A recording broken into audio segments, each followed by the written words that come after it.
Hi everybody, it's Phyllis here with another video for you. I'm back at my workstation. As you can see, it's a freezing cold, icy day here in Maine, central Maine.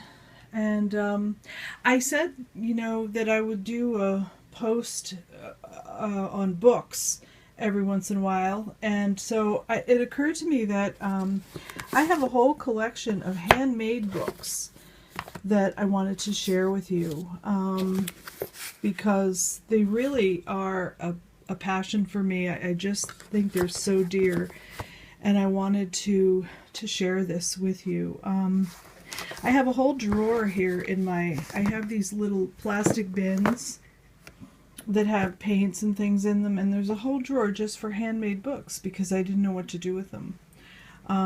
This one, I actually made the paper for it as well as making the book. And for this one, I followed through on an idea that I had, which was to include an envelope in the front with little words here that you could use as writing prompts. Squash, quaint, relax, full, rake, just words. And the pocket is made from a piece of mica. I don't know if you can see that, it's mica. This was actually another piece of handmade paper that I bought from a wonderful artist in Richmond, Maine, whose name I can't remember, but he reminded me of Robert Bly. He was an older man with white hair, and he made paper and paper art. So this is a book I made out of handmade paper. The cover. This was a glossy magazine, and actually, to tell you the truth, it was a porn magazine that someone got rid of. And I was so happy to remake it into something useful and beautiful. This one is one from Japanese handmade paper that I got in Japan. Two different kinds of handmade paper, and I actually found this when I cleaned out my mom's apartment. It was an invitation to her to write. I gave it to her in December 1993. May this book receive you kindly, and I hope it did. But in any case, you didn't write in it. And then I have a bunch of these little books. I don't know if I can find them all in here, but these were companion pieces to jewelry that I made. I made the jewelry, and then I did a little journey about the gems and the combination of gems, and made a little book out of it. I can't really turn these pages. Venus Rising, a gentle journey. It's all about the stones and what properties they have. This was the name of my company, Little Wonderfuls Gemstone Jewelry, Gifts of Spirit Made by Hand. And this is another one of those books that went with a piece of jewelry. Oh, I guess it goes this way. And they're just sewn together with this silk thread.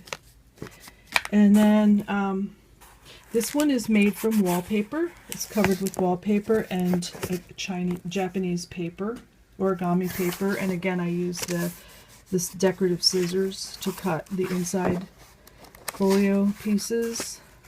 Very simple. And this is a hardcover book, and this is why I save crazy pieces of paper.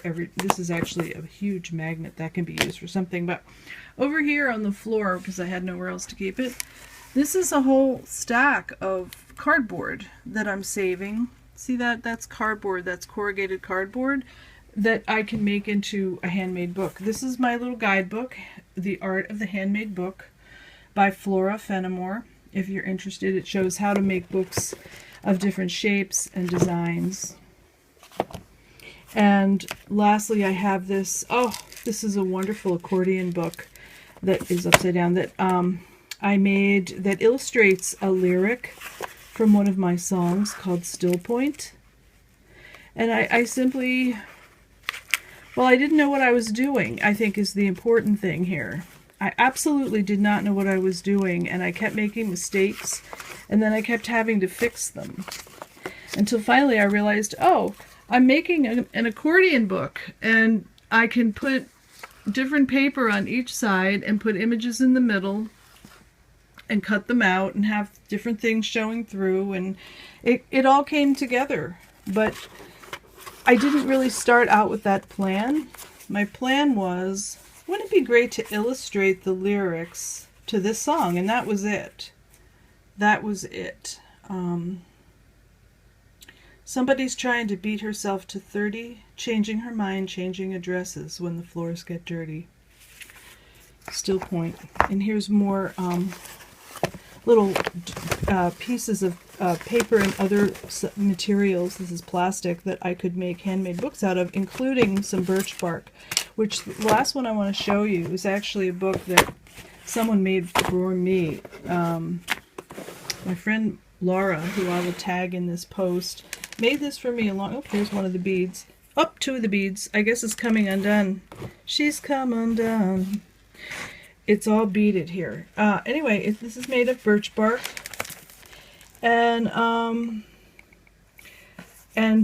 probably, I'm guessing, knowing Laura Campbell as I do, probably guitar wire and beads. She's also a jewelry maker and does wonderful, beautiful silver work.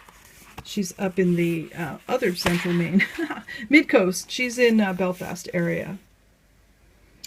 And, you know, I did tarot readings and wrote about them. I saved a tag of something that I wanted to remember.